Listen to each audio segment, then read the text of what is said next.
देख रहे हैं वार्ताकार। मुख्यमंत्री देवेंद्र फडणवीस और उप मुख्यमंत्री एकनाथ शिंदे ने किया मिसिंग लिंक का निरीक्षण।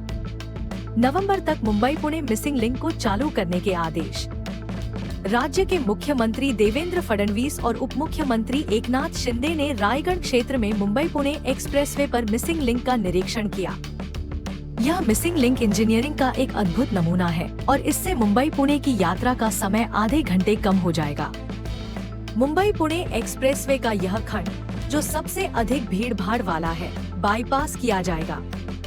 3 सुरंगों में से एक सुरंग 23 मीटर चौड़ी और 9 किलोमीटर लंबी होने के कारण सबसे लंबी है और यह देश की सबसे लंबी सुरंग होगी। 185 मीटर ऊंचा यह केबल स्टेड ब्रिज देश का सबसे ऊंचा ब्रिज है। यह काम 2 चरणों में किया जाएगा। एक काम 99% पूरा हो चुका है, दूसरा 84% पूरा हो चुका है। सबसे जरूरी हिस्सा अभी प्रगति पर है। 85 किलोमीटर प्रति घंटे की रफ्तार से हवाएं चल रही हैं। ये उसे झेल लेंगे। MSRDC और दूसरी एजेंसियां काफी निर्माण कार्य कर रही हैं। एकनाथ शिंदे जी और मैं हमारे सभी अधिकारियों के साथ मिसिंग लिंक प्रोजेक्ट पर आए हैं। ये जो मिसिंग लिंक प्रोजेक्ट है, मुंबई और पुणे को ये करीब लाने वाला प्रोजेक्ट है। इस प्रोजेक्ट के कारण दूरियां तो केवल 6 किलोमीटर से कम होगी, लेकिन समय ये आधे घंटे से कम होगा, क्योंकि जो पूरा घाट का सेक्शन है, जहां सबसे ज़्यादा समय लगता था, जहां सबसे ज़्यादा ट्रैफिक जाम होता था, वहीं पर ये मिसिंग लिंक तैयार हो रही है। इस मिसिंग लिंक के तहत टनल्स तैयार हुए हैं।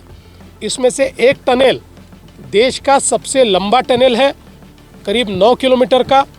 अभी हमने देश का सबसे लंबा टनल ये समृद्धि हाईवे पे उद्घाटित किया था। अब उसका रिकॉर्ड हम ही तोड़ रहे हैं और ये सबसे लंबा टनल कर रहे हैं। और उसके साथ साथ देश का नहीं, शायद दुनिया का सबसे ब्रॉड टनल भी ये तैयार हो रहा है। 23 मीटर का ये टनल है ब्रॉड ब्रेड्थ में।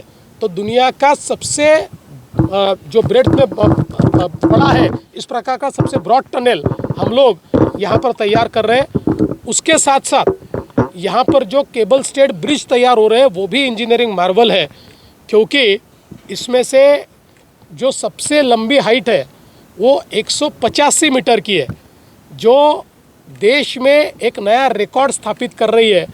तो मैं ऐसा मानता हूँ, एक और हम इंजीनियरिंग मार्वल भी तैयार कर रहे हैं। दूसरी ओर हाईएस्ट सेफ्टी स्टैंडर्ड्स का इसमें ध्यान रखा गया है, क्योंकि यहाँ पर करीब 85 किलोमीटर प्रति घंटा की रफ्तार से हवा बहती है और उसको सस्टेन करने वाला इंफ्रास्ट्रक्चर यहाँ पर तैयार किया जा रहा है।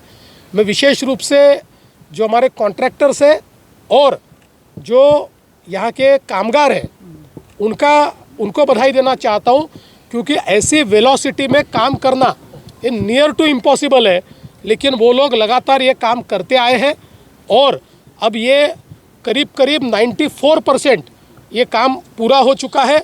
जो बचा हुआ काम है, हमको ये बताया गया है अभी हमारे MSRDC की ओर से कि ये दिसंबर तक वो पूरा करेंगे, लेकिन हमारा उनसे आग्रह होगा, क्योंकि इसकी एक डेडलाइन हम पार कर चुके हैं, इसलिए अब हम दिसंबर से उसको पहले करना चाहते हैं। तो उसके बारे में अभी आज मैं और उप मुख्यमंत्री जी उनसे चर्चा करेंगे और नई डेडलाइन इसकी तय करेंगे। लेकिन जो काम हुआ है उससे हम लोग संतुष्ट हैं और हमारी MSRDC होगी, हमारे सारे उसके अधिकारी होंगे, कॉन्ट्रैक्टर्स होंगे, इन सबको मैं बधाई देना चाहता हूँ कि एक बहुत ही डिफ़िकल्ट काम को बहुत अच्छे तरीके से उन्होंने निभाया है।